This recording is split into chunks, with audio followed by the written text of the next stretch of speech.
सर्व शेतकऱ्याला सांगू इच्छितो की आज 21 जुलैपासून तर 27 जुलैपर्यंत राज्यात आज बऱ्याच भागामध्ये सगळीकडेच पावसाचा जोर वाढत राहणार आहे, म्हणून हा अंदाज लक्षात घ्यायचा. सांगायचं झालं तर सुरुवातीला विदर्भाकडे वळू.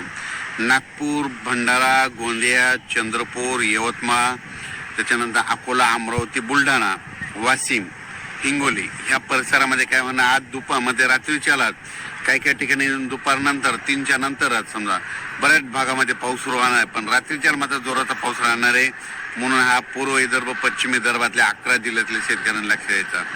त्याच्यानंतर नांदेड जिल्हा, मराठवाड्यामध्ये नांदेड जिल्हा झालं, परभणी जिल्हा झालं, लातूर जिल्हा झालं, बीड जिल्हा झालं, धाराशिव जिल्हा झालं, जालना जिल्हा, संभाजीनगर ह्या परिसरामध्ये आजच दुपारनंतर चांगला पाऊस सुरू होणार आहे, म्हणून हा अंदाज लक्षात घ्यायचा. रात्रीच्या नंतर बऱ्याच भागामध्ये चांगला पाऊस पडणार आहे, म्हणून हा अंदाज देखील सर्व शेतकऱ्यांनी लक्षात घ्यायचा. म्हणजे मराठवाड्यामध्ये आज 21 तारखेपासून ते दररोज वेगवेगळ्या भागात 27 तारखेपर्यंत चांगला पाऊस पडणार आहे, म्हणून हा मराठवाड्यातल्या शेतकऱ्यांनी अंदाज लक्षात घ्यायचा. काही ठिकाणी रिमझिम राईम, कुठं थोडा शेतामध्ये पाणी सचल, कुठं पेंडोलता पाऊस पडेल, पण हा पाऊस येणार आहे, म्हणून हा अंदाज शेतकऱ्यांच्या पिकासाठी खूप चांगला राहणार आहे, म्हणून हे शेतकऱ्यांना लक्ष द्यायचं. त्याच्यानंतर उत्तर महाराष्ट्रातल्या शेतकऱ्यांसाठी खास करून आनंदाची बातमी म्हणजे नंदुरबार जिल्हा, कारण की तिथं पाऊसच पडला नव्हता.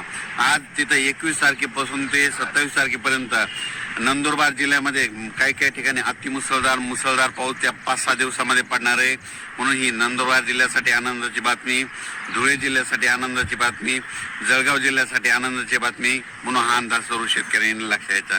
त्याच्यानंतर राज्यात आज म्हणजे बऱ्याच ठिकठिकाणी चांगला पाऊस पडणार आहे, म्हणून हा अंदाज लक्षात द्यायचा.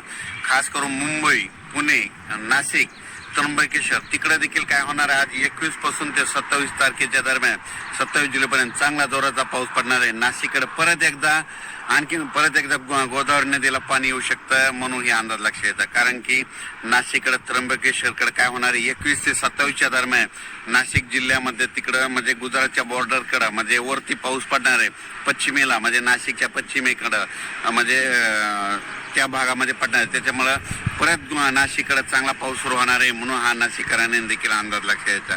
म्हणजे कसं म्हणजे नाशिक जिल्ह्यात ते कळवण तालुका, त्याच्यानंतर सटाणा तालुका, त्याच्यानंतर नामपूर सगळ्या भागामध्ये काय होणार आहे, आता ह्या 21 ते 27च्या दरम्यान चांगल्या दररोज वेगवेगळ्या भागात पाऊस पडणार आहे. एका दिवशी सगळीकडे नाही पडणार, दररोज वेगवेगळ्या भाग धरणार आहे, पण सगळीकडे पाऊस